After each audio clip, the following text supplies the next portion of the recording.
매일 성경 묵상 나눔입니다. 12월 13일 화요일입니다. 전도서 9장 1절에서 10절을 묵상합니다. 본문을 읽습니다. 이 모든 것을 내가 마음에 두고 이 모든 것을 살펴본즉 의인들이나 지혜자들이나 그들의 행위나 모두 다 하나님의 손 안에 있으니 사랑을 받을지는 미움을 받을지는 사람이 알지 못하는 것은 모두 그들의 미래의 일들임이니라. 모든 사람에게 임하는 그 모든 것이 일반이라. 의인과 악인, 선한 자와 깨끗한 자와 깨끗하지 아니한 자, 제사를 드리는 자와 제사를 드리지 아니하는 자에게 일어나는 일들이 모두 일반이니 선인과 죄인, 맹세하는 자와 맹세하기를 무서워하는 자가 일반이로다.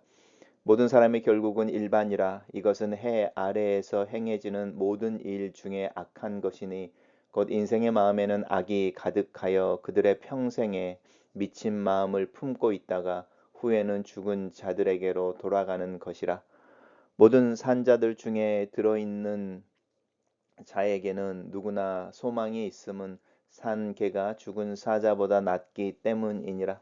산자들은 죽은 줄을 알되 죽은 자들은 아무것도 모르며 그들이 다시는 상을 받지 못하는 것은 그들의 이름이 잊어버린 바 됨이니라. 그들의 사랑과 미움과 시기도 없어진 지 오래이니 해 아래에 행하는 모든 일 중에서 그들에게 돌아갈 몫은 영원히 없느니라. 너는 가서 기쁨으로 내 음식물을 먹고 즐거운 마음으로 내 포도주를 마실지어다. 이는 하나님이 내가 하는 일들을 벌써 기쁘게 받으셨음이니라.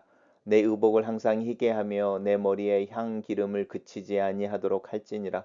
내 헛된 평생의 모든 날 곧 하나님이 해 아래에서 내게 주신 모든 헛된 날에 내가 사랑하는 아내와 함께 즐겁게 살지어다. 그것이 내가 평생에 해 아래에서 수고하고 얻은 내 몫이니라. 내 손이 이를 얻는 대로 힘을 다하여 할지니라. 내가 장차 들어갈 수월에는 일도 없고 계획도 없고 지식도 없고 지혜도 없음이니라. 오늘의 본문은 세 개의 단락으로 나눠져 있습니다. 첫 번째 단락입니다. 전도자가 이야기하는 거죠. 동일한 이야기입니다. 내가 내 마음에 두고 모든 것을 살펴보았다라고 자신의 성찰에 대해서 또 관찰에 대한 이야기를 항상 먼저 하고 그 다음에 그가 깨달은 부분에 대한 이야기를 하고 있죠. 그가 깨달은 것은 무엇이냐면 의인들이나 지혜자들이나 그들의 행위가 다 하나님의 손에 있어서 의롭고 지혜롭다고 해서 항상 사랑을 받는 것은 아니다라는 것입니다. 사랑을 받을 수도 있고 미움을 받을 수도 있다. 그것을 알지 못하고 그것은 그들의 손에 있지 않다라고 하는 부분이 이제 미래의 일들이라고 하는 부분입니다. 전도서를 통해서 계속적으로 고백되어지는 것이 미래는 하나님의 손에 있고 인간의 한계는 내일을 예측할 수 없다라는 것이 계속 강조되어져서 그들의 미래 일들이라고 하는 것은 하나님의 주관 아래에 있다. 이렇게 해석해도 괜찮을 것 같습니다. 모든 사람에게 임하는 그 모든 것이라고 하는 것은 사랑을 받을지 미움을 받을지 이런 문제일 수도 있고요. 또 우리가 말하는 아픔, 뭐 성공, 실패, 좌절, 또 존경 이런 모든 우리의 삶 속에서 경험하는 삶의 좋은 것과 나쁜 것들이 다 포함되는데 사실 그것이 일반이라고 하는 겁니다. 악인이나 의인, 선한 자나 깨끗한 자, 그리고 깨끗하지 아니하는 자, 제사를 드리는 자와 제사를 드리지 아니하는 자에게 일어나는 모든 일들이 일반이다. 이렇게 말합니다. 우리는 때때로 하나님 앞에서 왜 나에게 이런 일이, 왜 나에게만 이런 일이 이렇게 말하죠. Why me? 이렇게 이야기하는데 사실은 전도자는 뭐라고 우리에게 대답을 해주냐면 Why not you? 이렇게 이야기합니다. 왜 너한테는 그런 일이 일어나지 않아야 된다고 생각을 하느냐. 그 태도에 있어서 굉장히 중요한 부분일 수 있습니다.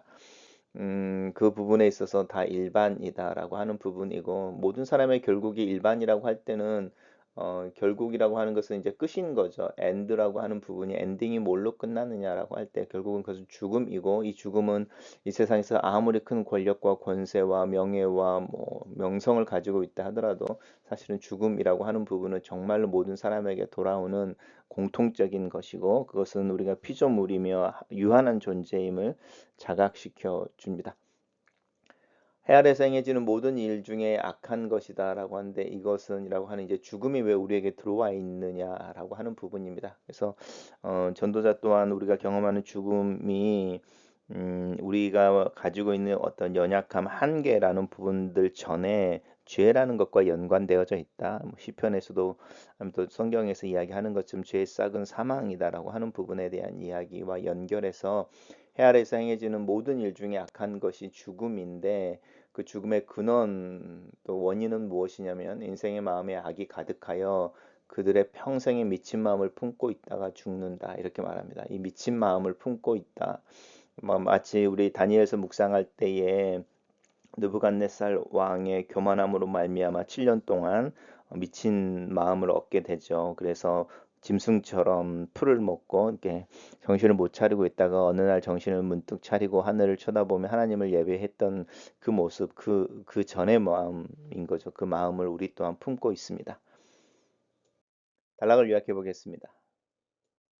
의인과 악인, 선한 자와 깨끗한 자와 깨끗하지 아니한 자, 제사를 드리는 자와 제사를 드리지 아니하는 자에게 일어나는 일들이 다 일반이니 인생의 마음에는 악이 가득하여 그들의 평생에 미친 마음을 품고 있다가 죽은 자들에게로 돌아간다. 이렇게 정리했습니다. 두 번째 단락입니다. 두 번째 단락은 모든 산자들 중에 들어있는 자, 이 말은 살아있는 자라는 뜻이죠. 모든 산자들 중에 포함되어져 있다. 이 말이 좀 이렇게 꼬여 있지만 살아있는 자들이죠. 산 것이라고 이야기하죠. 살아있는 사람들에게는 누구나 소망이 있다. 내일을 꿈꾸게 되고 뭔가가 기대되어지고 더 나은 어떤 모습에 대한 동경이나 그 갈망 같은 게 소망의 형태로 있다라고 하는 부분입니다. 산자가 죽은 사자보다 낫다라고 하는 부분에 대해서 전도서에서 유명한 부분 중에 하나입니다.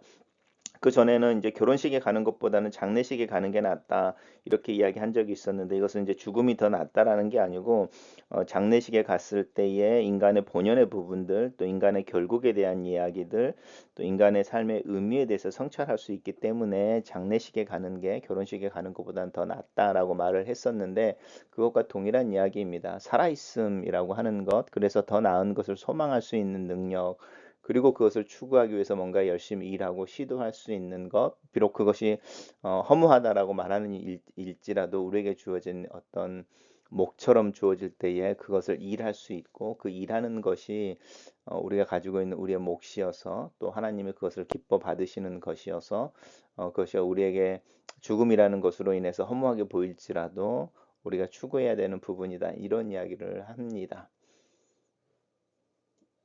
단락을 요약해 보겠습니다.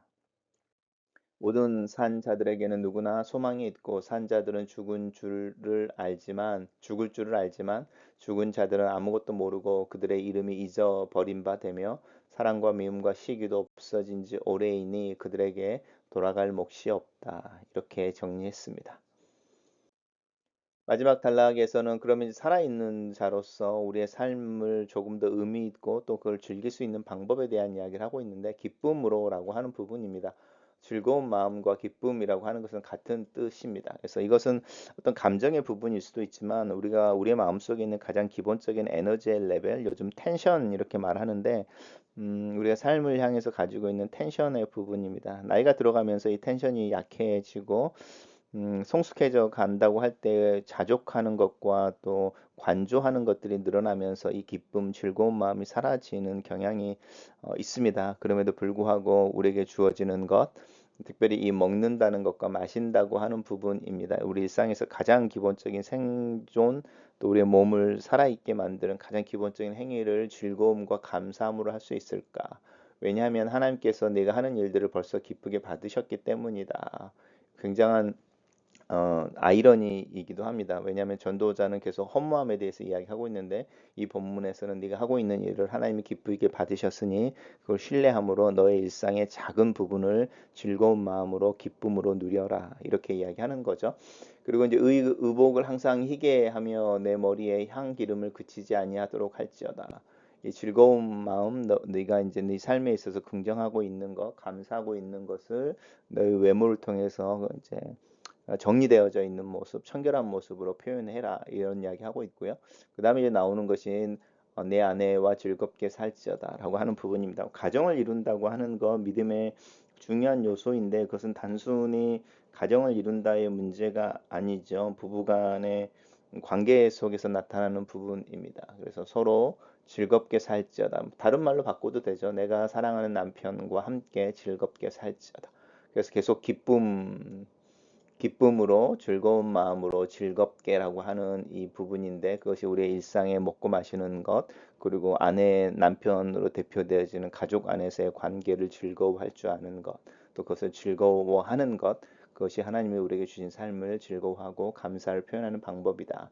왜냐하면 그것이 우리에게 주어진 몫이기 때문이라는 것입니다. 그래서 음식이라고 하는 거 마시는 것 또한 우리가 수고해서 버는 월급에서 나오는 사실은 것이죠. 그리고 우리에게 일하도록 주어졌던 일상의 그 몫을 우리가 잘 살아냈을 때에 하나님이 우리에게 주시는 몫으로 우리에게 수입이 발생하는데 그것을 가지고 그것이 크든 작든 간에 주어지는 음식 또 뭐 음료 또 우리 주변에 있는 가족들과의 관계에 감사와 즐거움이 있는 삶을 사는 것에 대해서 권면하고 있고 장차 들어갈 수올 이야기하는 것은 네가 죽고 나면이라는 거죠. 수올이라고 하는 것은 유대인들이 믿었던 죽는 자들이 들어가는 곳, 죽는 자들이 가는 곳입니다. 이것은 천당, 지옥과는 좀 다른 부분이고 또 천주교에서 이야기하는 연옥과도 다른 것입니다. 그래서 수올이라고 하는 것은 단순히 죽어 있는 자들이 모여 있는 곳, 죽은 자들이 가는 곳인데 그곳에서는 아무것도 할 일이 없다. 계획도 없고 지식도 없고 지혜도 없다. 그래서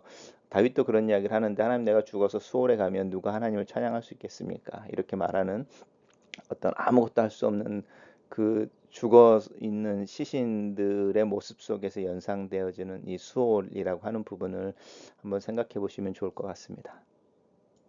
단락을 요약해 보겠습니다.